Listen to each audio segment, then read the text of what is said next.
क्या कोई बड़ा फैसला लेंगी मेनका गांधी? क्या लोकसभा चुनाव में मिली हार के बाद मेनका गांधी को बीजेपी में बड़ी जिम्मेदारी मिल रही है? आखिर दिल्ली पहुंचकर मेनका गांधी ने अमित शाह से क्यों मुलाकात की? क्या इसका मकसद था? और अब सुल्तानपुर की सीट हारने के बाद मेनका के लिए क्या प्लान्स हैं? आइए जरा आपको बताते हैं कि मेनका और अमित शाह की मुलाकात के दरअसल सियासी मायने निकल क्या रहे हैं।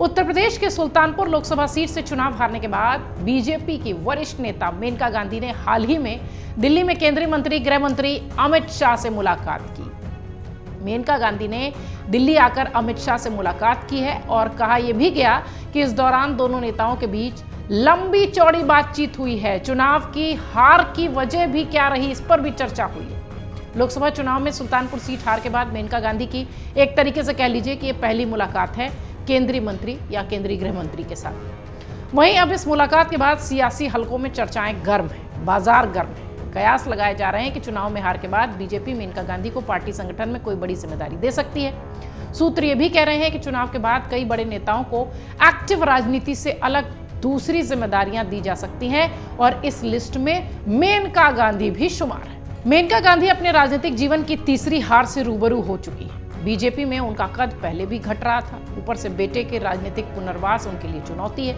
ऐसे में सवाल उठता है कि क्या वो बीजेपी से इतर नई सियासी डगर तो नहीं तलाश लेंगी या फिर वो इंतजार करेंगी सही वक्त का।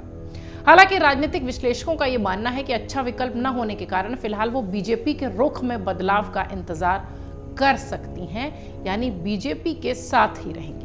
आपको ये भी बता दें कि बीजेपी को इस बार यूपी में बड़ी हार का सामना करना पड़ा है। बीजेपी को भी इस बात की उम्मीद नहीं थी कि पार्टी अपने इस तरह के बड़े नेता, अपने बड़े मंत्री चुनाव में हार जाएगी। सुल्तानपुर सीट पर मेनका गांधी को हार का सामना करना पड़ा, जिसके बाद बीजेपी ने हार की वजहों को जानने के लिए एक टास्क फोर्स का भी गठन किया। ये टीम हर सीट पर जा रही है, सभी विधानसभाओं में जा रही है, बीजेपी को मिले कम वोटों पर वजह क्या है इस पर पता लगा रही है। माना यह भी जा रहा है कि हार पर मंथन के बाद बीजेपी में बड़ी स्तर पर बदलाव भी देखने मिल सकता है। इस दौरान पार्टी और संगठन में भी बड़े फेरबदल किए जा सकते हैं। पार्टी को मजबूत करने के लिए कई बड़े चेहरों को जिम्मेदारी दी जा सकती है, जिसे देखते हुए पार्टी के बड़े नेताओं को संगठन के दूसरे कामों की जिम्मेदारी भी दी जा सकती है। आपको यह भी बता दें कि मेनका गांधी ने अपने राजनीति की शुरुआत संजय गांधी के निधन के बाद 1982 से ही कर दी थी। संजय विचार मंच बनाकर कई जगहों पर वो चुनाव भी लड़ी, कई लोगों को चुनाव लड़वाए भी, लेकिन जब 1984 में वो अपना पहला चुनाव अमेठी से हारी तो उन्हें मजबूत राजनीतिक मंच की जरूरत महसूस हुई और उस वक्त वो जनता पार्टी के तत्कालीन अध्यक्ष पूर्व प्रधानमंत्री चंद्रशेखर से मिली और अमेठी ही उनके संगठन का विलय जनता दल में हुआ। यही अमेठी के बाद, मतलब अमेठी की हार के बाद। इस बीच जनता दल का गठन हुआ था तो वो चंद्रशेखर के साथ जनता दल में ही रही। जनता दल से 1989 में पीलीभीत से चुनाव लड़कर वो जीती भी। 91 में रामलहर में वो पीलीभीत से चुनाव हारी थी। इसके बाद 96, 98, 99 सब वो पीलीभीत से निर्दलीय लड़ती रही और गैर कांग्रेसी दल और बीजेपी का उन्हें समर्थन मिलता रहा और वो जीतती गई। साल 2004 में मेनका गांधी बीजेपी में शामिल हुई और पीलीभीत से बीजेपी प्रत्याशी के तौर पर चुनाव भी जीती। 2009 में जब वरुण गांधी राजनीति में आए तो मेनका ने उन्हें पीलीभीत की कमान सौंप दी और खुद आंवला से लड़ी। दोनों ही जगहों से जीत मिली। 14 में पीलीभीत और वरुण सुल्तानपुर से जीते। 19 में दोनों ने सीटें अदल बदल कर जीत हासिल की। इस बीच वरुण गांधी के रिश्ते बीजेपी से बिगड़ते चले गए, या यूं कहें कि बीजेपी के शीर्ष नेतृत्व से खासतौर से बिगड़ते चले गए। अंत में पार्टी ने 2024 में उनका टिकट काट ही दिया। यही नहीं, अगर देखिए तो 2014 में केंद्रीय मंत्रिमंडल में शामिल मेनका का कद भी घटा।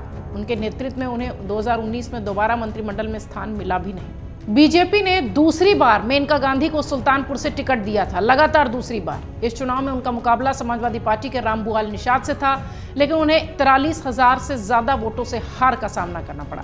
हालांकि पीलीभीत सीट से बीजेपी ने उनके बेटे वरुण गांधी का टिकट काट भी दिया था, जिसके बाद वरुण गांधी कभी बीजेपी के किसी मंच पर नजर नहीं आए। सुल्तानपुर में वोटिंग से एक दिन पहले अपनी मां के समर्थन में प्रचार करते जरूर दिखाई पड़े, सिर्फ एक दिन और थोड़ी देर के लिए।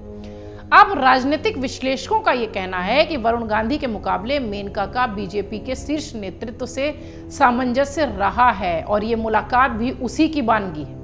हालांकि चुनाव में उन्होंने भी शीर्ष नेताओं के नाम का बहुत इस्तेमाल नहीं किया। वरुण ने तो बिल्कुल भी परहेज किया, लेकिन मेनका गांधी के संग से करीबी रिश्ते हैं। चुनाव नतीजों से बीजेपी के शीर्ष नेताओं की सोच में भी बदलाव की उम्मीद है। उधर दूसरे खेमे में उनका जाना संभव नजर नहीं आता। ऐसे में विकल्पहीनता, ऑप्शन लेस हैं मेनका गांधी, ये कह सकते हैं। इसलिए वो बीजेपी के फैसले का इंतजार करेंगी, ऐसा राजनीतिक विश्लेषकों का मानना है। लेकिन साथ ही ये भी तय है कि उनकी प्राथमिकता वरुण गांधी का राजनीतिक पुनर्वास होगा, न कि अपना। अमित शाह से उनकी मुलाकात के बाद सियासी गलियारों में कई मायने निकाले जा रहे हैं। कहा जा रहा है कि हार की वजहों का विश्लेषण हुआ। कहा यह भी गया कि वरुण के पुनर्वास, राजनीतिक पुनर्वास के लिए हो सकता हो बातचीत हुई हो। कयासों का बाजार गर्म है। औपचारिक ऐलान कोई भी किसी भी तरफ से नहीं हुआ है कि दरअसल मुलाकात हुई तो क्या बात हुई, लेकिन हाँ, इस मुलाकात की चर्चा खूब हो रही है। अगर आप ये वीडियो YouTube पर देख रहे हैं तो हमारे चैनल को सब्सक्राइब करें और बेल आइकन को दबाना ना भूलें। अगर आप Facebook पर ये वीडियो देख रहे हैं तो हमारे पेज को लाइक करें।